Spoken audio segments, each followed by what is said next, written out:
तो फिल्म की शुरुआत में हम स्नो के नीचे दफन हुए एक आदमी को अचानक से उड़ता हुआ देखते हैं।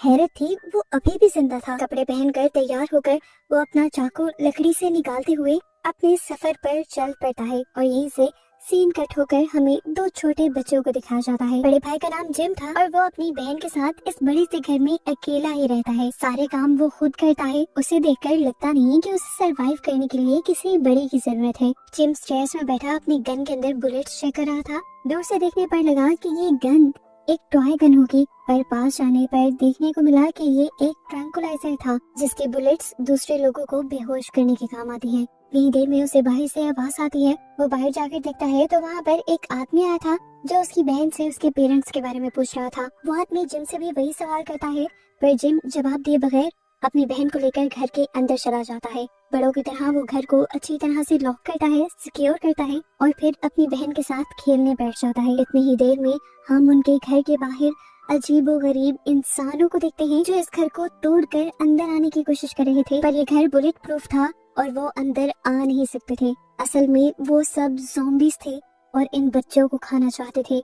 इस टाइम जिस दुनिया में जिम और उसकी बहन रह रहे हैं, इस दुनिया में सिर्फ 1% इंसान बचे हैं, बाकी सबको ज़ॉम्बी वायरस खा चुका है। जिम और उसकी बहन को इन ज़ॉम्बी से इसलिए डर नहीं लग रहा था क्योंकि अब ये उनकी रूटीन का हिस्सा बन गया था। जिम और उसकी बहन अपने घर के बाहर खेल रहे होते हैं तो कल वाला ही इंसान जैक इनके पास आ जाता है। इस मर्तबा वो अपनी पार्टनर को लेकर आया था। वो लड़की आकर प्यार से जिम की बहन को गोद में उठा लेती है और जिम उसे डांट कर अपनी बहन को नीचे रखने को कहता है। जिसके बाद ये कपल जिम से उसके पेरेंट्स के बारे में पूछता है तो जिम बताता है कि वो लोग सप्लाईज लेने के लिए गए हैं। ये सुनकर वो कपल उनसे कहता है, ठीक है, फिक्र मत करो, हम तुम्हें कोई नुकसान पहुंचाने यहाँ नहीं आए। जब तक तुम्हारे पेरेंट्स नहीं आ जाते बस तब तक हम तुम्हारा यहाँ पर ख्याल रखेंगे। सीन कट होकर अब हमें दूसरी तरफ दोबारा एडन को दिखाया जाता है जो जंगलों के दरमियान में खड़ा बिना ज़ॉम्बीज़ से डरे अपने एक ही हथियार से अपने सामने आने वाले सभी ज़ॉम्बीज़ को मार रहा था। जिम के घर पर वो कपल चेक करता है कि हर तरह की सहूलत के साथ यहाँ पर काफी अरसे तक के लिए सप्लाईज भी मौजूद थी। इसीलिए ये दोनों भी यही रहने का फैसला कर लेते हैं क्योंकि पता तो इन्हें भी चल गया था कि जिम और ये बच्चे इस घर में अकेले रहते हैं। ये सारी बातें जिम उनकी छुपके सुन रहा था। पता नहीं उसके जहन में अब क्या डर आता है। वो अपनी बहन को सेफ प्लेस के अंदर बंद कर देता है और यहाँ जिम का डॉग भी जिम को सूंघकर भौंकने लग जाता है। यहाँ पर अब रात भी हो चुकी थी। कपल रात में घर के आसपास जब बहुत सारे ज़ॉम्बीज़ को देखते हैं तो एकदम से बुरी तरह डर जाते हैं और यहाँ की सारी लाइट्स ऑफ करने लगते हैं। लेकिन तभी अचानक पीछे से दरवाजा खुलता है और कोई उस लड़की के ऊपर हमला कर देता है। हमें वो लड़की जख्मी हालत में दिखाई जाती है, जिसके बाद कोई खींचता हुआ उस लड़की को इस घर से बाहर फेंका था। उसके हस्बैंड का क्या हुआ था ये यहाँ पर नहीं बताया जाता और सीन कट होकर हमें अगली सुबह का सीन दिखाया जाता है। एडन को दोबारा हम स्नो में गिरा हुआ देखते हैं। उसे जब होश आया तो उसने देखा कि वो ट्रैप में फंसा हुआ था। अपने आप को जैसे ही वो ट्रैप से निकालता है तो देखता है कि उसके करीब जिम की बहन खड़ी हुई हंस रही थी। तभी अचानक उसके गले में एक सुई आकर चुभती है जिसे एडन जैसे ही अपने गले से निकालता है तो बेहोश हो जाता है।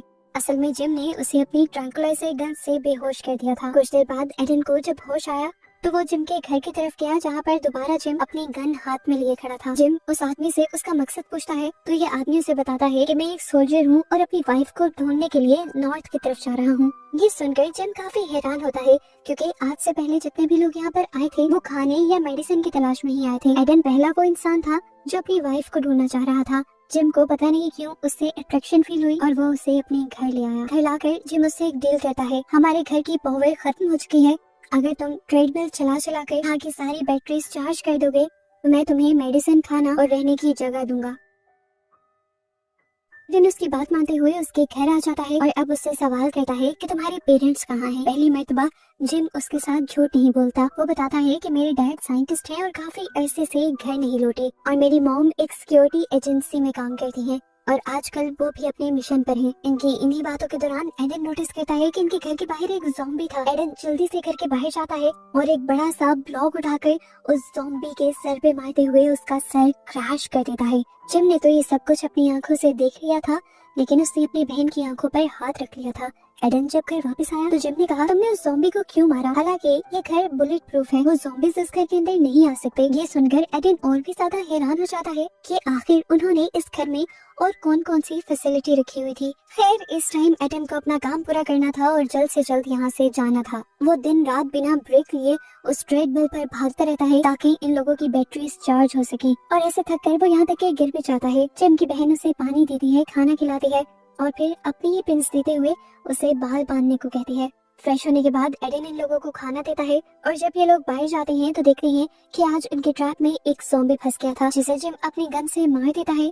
और तभी यहाँ से गुजरते हुए हम एक ओल्ड मैन और एक लड़की को भी देखते हैं जो शायद किसी को ढूंढ रहे थे। एडन और वो बच्चे घर वापस आ जाते हैं और घर पर एडन अब उन बच्चों के पेरेंट्स की तस्वीरें देखता है। यहीं घर पर उसे कार की चाबियां भी मिल जाती हैं और फौरन उसके जहन में आइडिया आता है कि वो इस कार के जरिए जल्दी अपनी वाइफ तक पहुंच जाएगा और उसे बचा लेगा। जैसे ही उसने कार स्टार्ट की तो उसे पता चला कि ये कार खराब थी, जिसे वो खुद भी ठीक नहीं कर सकता था। ऐसे में वो गैराज से बाहर निकल आया और तभी उसकी नजर पड़ी आउट हाउस के डोर पर। उसके अंदर से अजीबोगरीब आवाजें आ रही थी।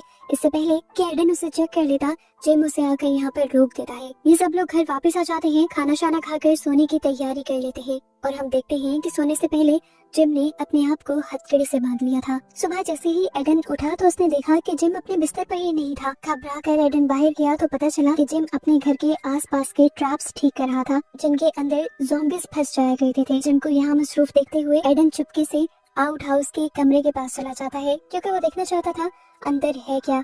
अंदर उसे ज्यादा कुछ नहीं दिखता, बस वहाँ पर रखे हुए मैट्रेस, पिलो और ब्लैंकेट दिखते हैं और साथ ही दीवारों पर स्क्रैचेस के निशान भी नजर आते हैं। उसे ऐसा लगा था कि जैसे यहाँ पर किसी ज़ॉम्बी को कैद करके रखा होगा इन लोगों ने। एडन अब घर आ जाता है और कुछ देर बाद नोटिस करता है कि इस घर के इर्द गिर्द एक अनजान आदमी था जो इसी घर की बाहर से तलाशी ले रहा था। एडन फौरन छुप जाता है ताकि उस आदमी को इनके बारे में पता न चले। ऊपर से जिम की बहन उसे दिखते हुए हाय कहने लगी थी। एडन उस आदमी के नोटिस करने से पहले ही जिम की बहन को भी उठाकर छुपा देता है और इस तरह इन लोगों की जान उस आदमी से बचा लेता है। ये सब देखते हुए जिम को ये अंदाजा हो गया था कि एडन उनको बिल्कुल नुकसान नहीं पहुंचाने वाला, इसीलिए वो एडन के हथियार भी एडन को वापस दे देता है जो पहले उसने शर्त के तौर पर अपने पास रख लिए थे। इस टाइम एडन जिम के मॉम डैड की कार को ठीक कर रहा था। इतनी देर में ही उन्हें बाहर से जिम की बहन की चिल्लाने की आवाज आती है। दोनों बाहर जाकर चेक करते हैं तो पता चलता है कि जो पहले आदमी इस घर को बाहर से चेक करने के लिए आया था वो अब अपने साथियों के साथ यहाँ आ चुका था और उसने जिम की बहन को हॉस्टेज भी बना लिया था। जिम अपनी ट्रैंक्विलाइजर गन से एक आदमी को बेहोश करता है तो पीछे से अचानक दो आदमी गिरकर मर जाते हैं। उनको भी किसी ने शूट किया था और शूट करने वाली कोई और नहीं बल्कि जिम की मॉम ही थी जो अब वापस आ गई थी। उसने जितनी भी गोलियां चलाई थी उसमें से एक गोली एडन को भी लग चुकी थी और एडन वहीं बर्फ में गिर गया था। मरने से पहले वो फ्लैशबैक्स में चला जाता है और अपनी वाइफ को दिखता है। ऐसे ही कुछ देर गुजर जाती है और अजीब बात होती है, एडन दोबारा से जिंदा हो जाता है। उससे भी ज्यादा हैरान कर देने वाली बात ये थी कि उसका जख्म भी पूरी तरह ठीक हो गया था। वो अपने आप को ही देखकर हैरान था, लेकिन जैसे जिम और उसकी मॉम उसे देखकर हैरान नहीं थी। वो अब एडन को इशारा करते हुए घर के अंदर बुला लेती हैं और उसे उसकी कंडीशन के बारे में समझाने की कोशिश करती हैं। यहाँ पर एक बहुत ही मजे का ट्विस्ट था। लेना बताती हैं कि आम लोग जो ज़ॉम्बी वायरस से इन्फेक्टेड हो जाते हैं वो अपने दिमागों से अपना कंट्रोल खो देते हैं, पागलों वाली हरकतें करते हैं, दूसरों को मारते हैं, आसान लफ्जों में पूरे ज़ॉम्बी में ही बदल जाते हैं। लेकिन अब इन्हीं ज़ॉम्बीज के दरमियान में कुछ स्पेशल ज़ॉम्बीज भी हैं। स्पेशल ज़ॉम्बीज उनको कहा जाता है जो ज़ॉम्बी वायरस से इन्फेक्टेड तो हैं लेकिन वो अपने दिमाग पर से अपना कंट्रोल नहीं खोते। लेकिन पॉजिटिव चीज उनके अंदर ये आ जाती है कि उन्हें ज़ॉम्बीज वाली पावर मिल जाती है। जैसे ज़ॉम्बीज इमोर्टल होते हैं तो इस तरह ज़ॉम्बी वायरस से इन्फेक्टेड स्पेशल ज़ॉम्बीज भी इमोर्टल हो जाते हैं। इन ज़ॉम्बीज को भी अगर आसान लफ्जों में डिफाइन किया जाए तो वो इंसान और ज़ॉम्बीज का कॉम्बिनेशन है, वो भी बहुत ही अच्छा। लेकिन जैसे हर अच्छी चीज का एक बुरा साइड इफेक्ट भी होता है, ऐसा इनके साथ भी है। कभी कभार वो ज़ॉम्बी वायरस इनके दिमागों को कंट्रोल कर लेता है, जिसकी वजह से ये लोग अपना आप खो बैठते हैं, लोगों को मारते हैं और बहुत ही अजीब अजीब काम करते हैं। और फिर जब होश में आते हैं तो उन्हें ज़ॉम्बी टाइम में किया हुआ कुछ भी याद नहीं रहता।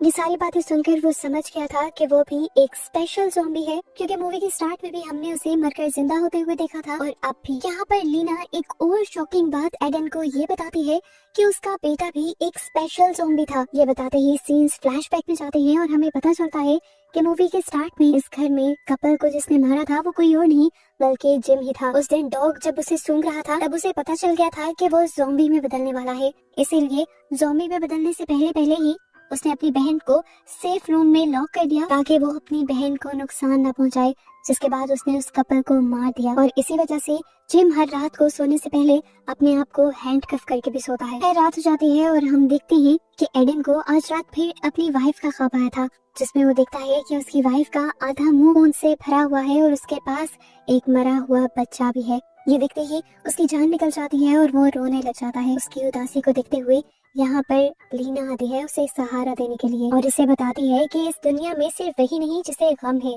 वो उसे अपनी कहानी बताती है कि जब उसके दोनों बच्चे पैदा हुए तो दोनों को ही एक हार्ट डिसीज थी जिसका इलाज मुमकिन नहीं था। वो बताती है कि उन दिनों ज़ॉम्बी वायरस भी तेजी से फैलने लगा था और मेरे हस्बैंड जो कि बायो साइंटिस्ट थे उन्हें स्पेशल ज़ॉम्बीज के बारे में पता चला था। ज़ॉम्बी वायरस पर रिसर्च करते हुए उन्होंने एक ऐसा डोट बनाया जिसको जिम में इंजेक्ट करने से जिम फिजिकली एक ज़ॉम्बी में बदल गया, लेकिन वैसे एक नॉर्मल इंसान रहा, यानी वो सुपर ज़ॉम्बी बन गया और ऐसे उसे उसकी बीमारी से छुटकारा मिल गया। लीना के हस्बैंड को लगता था कि इस तरह जिंदगी अच्छे से गुजर जाएगी, पर किस्मत को कुछ और ही मंजूर था। जिम ने एक दिन लीना के हस्बैंड को ही बाइट कर दिया। इस तरह ज़ॉम्बी वायरस ने उसके हस्बैंड पर भी हमला कर दिया।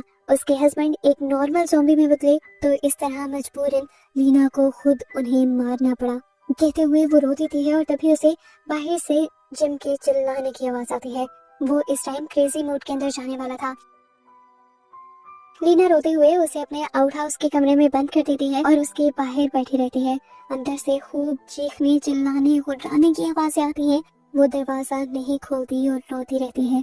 ये देखकर एडन को लीना पर बहुत तरस आता है और आधी रात को वो जाकर लीना को आराम करने को कहता है और खुद यहाँ पर खड़ा हो जाता है एक बॉडीगार्ड की तरह। कई दिन ऐसे ही गुजरते रहते हैं लीना एडन की और एडन लीना की मदद करता रहता है। इन्हें लगने लगा था कि लाइफ नॉर्मल हो गई, लेकिन लाइफ में एक और बड़ा मसला आया। एक दिन लीना की बेटी बर्फ में बेहोश हो गई। लीना उसे उठाकर अंदर लेकर आई और उसे चेक करने पर पता चला कि उसकी दिल की बीमारी वापस आ गई थी, जिसका कोई इलाज भी नहीं था और अब इस दुनिया में कोई इलाज करने वाला बचा भी नहीं था। लीना बहुत ज्यादा परेशान हो जाती है तो एडन उसे कहता है तुम भी उसे जिम वाले वायरस से इंजेक्ट कर दो ना, वो भी सुपर ज़ॉम्बी में बदल जाएगी और जिम की तरह जिंदा रहेगी। पर लीना ऐसा करने से मना कर देती है क्योंकि पहले ही वो ऐसा करके बहुत बड़ा नुकसान उठा चुकी थी। फिर दिखाया जाता है कि जिम भी अपने क्रेजी मूड से वापस आ चुका था और अब एडन के साथ साथ जिम और उसकी मॉम मिलकर उस बच्ची का ख्याल रखा करते थे। दिन ऐसे ही गुजर जाते हैं और वो दिन भी आ जाता है जब एडन को ये सब छोड़ कर जाना था।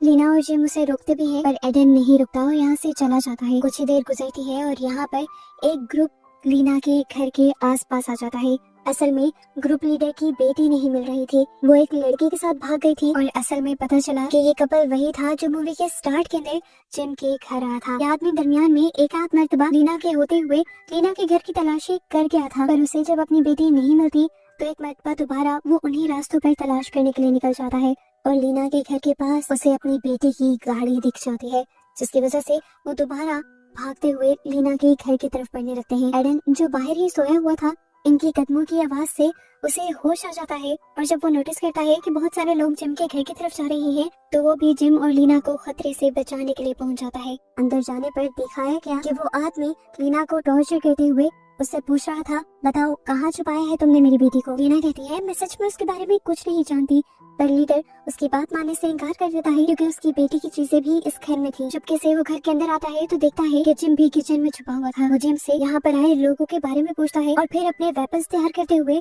चुपके से उन लोगों के ऊपर इस तरह हमला करता है कि शोर भी नहीं होता और वो काफी सारे लोगों को मार भी गिराता है। इसके बाद वो अब उस गैंग के लीडर के पास आ गया था, जिसके सामने आते ही बहुत सारे गन्स ये सब लोग एडन की तरफ ही तान देते हैं और एडन इन लोगों को कुछ करने की बजाय खुद ही अपना गला काट देता है और एकदम से मर जाता है। उसने अपना गला खुद ही इसलिए काट लिया था क्योंकि वो जानता था वो जिंदा भी हो जाएगा, लेकिन इतने दर्द से वो इस मर्तबा सुपर ज़ॉम्बी भी जल्दी बन जाएगा। उसकी सोच के ठीक मुताबिक चंद ही सेकंड बाद उसे सुपर ज़ॉम्बी बनकर होश आ जाता है और वो यहाँ मौजूद सभी इंसानों पर हमला करने लग जाता है, जबकि लीना अपने दोनों बच्चों को छुपा लेती है। एडन ने सभी लोगों को खत्म कर दिया था, जिसके बाद नेक्स्ट सीन में हम अगली सुबह एडन को होश में आता देखते हैं। इस टाइम वो खून से लथपथ था और उसके हाथ में किसी इंसान का पाँव भी था। वो समझ गया कि उसने बहुत सारे लोगों को मार दिया था। फिर हिम्मत करके वो अब इस घर के अंदर आता है तो दिखता है कि लीना उसके लिए एक खत छोड़ कर गई थी। वो बताती है कि मैं अपने बच्चों को लेकर नॉर्थ की तरफ जा रही हूँ, अगर किस्मत में हुआ तो हम दोबारा जरूर मिलेंगे, क्योंकि मैं जानती हूँ तुम भी नॉर्थ की तरफ ही आ रही हो। इस लेटर को देखकर एडन भी अपना सामान बांधना शुरू कर देता है, जबकि बाहर हमें दिखाया जाता है कि वो गैंगस्टर जिस लड़की की तलाश में था उसकी बेटी भी अब ज़ॉम्बी बन चुकी थी और दूसरे ज़ॉम्बीज को मारकर उनका गोश्त खा रही थी। और ऐसे ही बस इन सब को दिखाते हुए ये मूवी यहाँ खत्म हो जाती है।